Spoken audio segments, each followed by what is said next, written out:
This woman's exegesis on holiness is completely paradigm shifting. I am sure this message will bless you.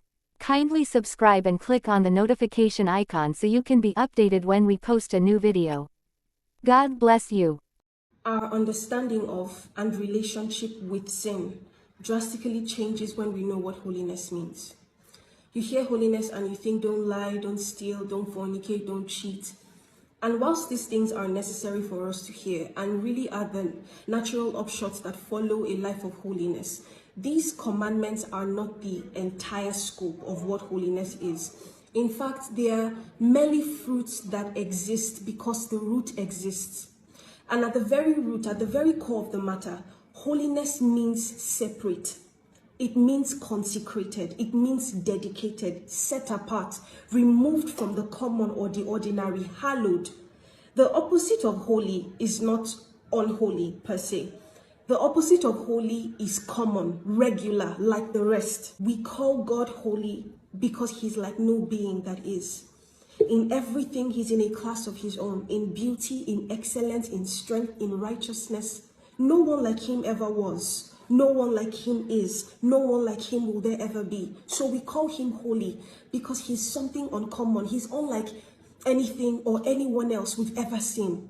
He's holy because he's unlike the rest. This is the understanding on which our vocation to holiness as Christians is and must be built.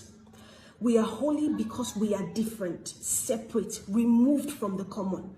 We are not holy because we do not sin. We do not sin because we are holy.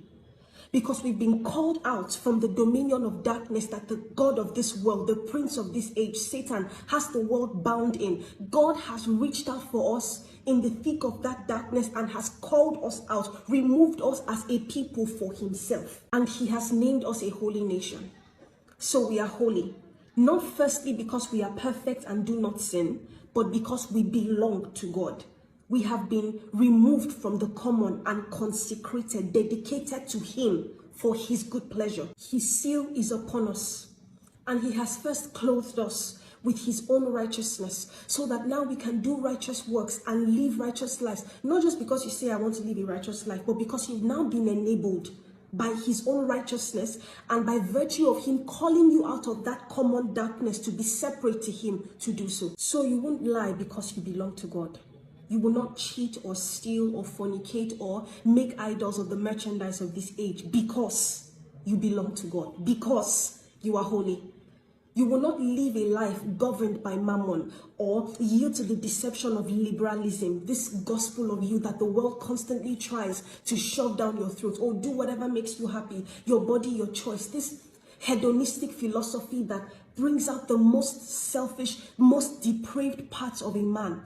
You will have no part in it because you belong to God. In Exodus 3:5, when the Lord appeared to Moses in the burning bush, he instructed him to take off his sandals because he was standing on holy ground. That ground did nothing to be qualified as holy, except that in that moment it was the ground that God was standing on. It was the ground that God had dedicated for his own use. That ground belonged to God, and so it was called holy. Friends, we are temples in which God resides. We are common vessels that he has mercifully chosen and set apart for his own good pleasure. We shake hands with mortal men that have our admiration and respect, and some of us jokingly say that we'll never wash our hands again. But God the Almighty, who supersedes any and every mortal man in wisdom, in power, in beauty and brilliance, dwells within us. If we fear the King, and we should, we will not debase the home which he inhabits.